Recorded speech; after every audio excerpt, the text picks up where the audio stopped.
billable hour, etc. But obviously they could rely on supply and demand to tell them the truth.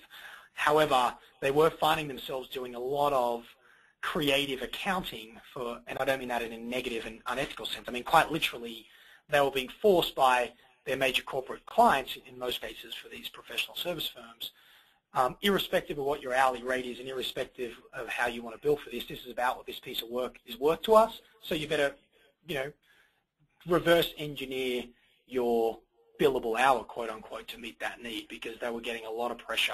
Their version of price competition was, we're capping our legal spend or we're capping our consulting spend, and this is the outcome we need. So they were almost being forced there, some of the professional service guys. But those who were doing it well, it was as much a commitment to the outcome as it was necessarily just orienting the business model around it as well. Thanks. So the second was intimacy, in the absence of any other questions. And we originally had called this, the sort of question was, how do you know what outcomes you really need to be solving for?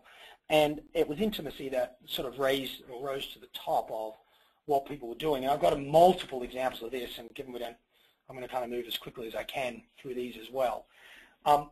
This is a very US-centric example, but for those in financial services in Australia, and I notice there's a couple of insurance groups, etc., on the call, this might resonate. The two images you see there are Dodd and Frank, who are essentially responsible for the legislation in the US at the moment around what's called fiduciary responsibility and putting the best needs or the best interests of the investor at the heart of any financial recommendations, product sales, and advice.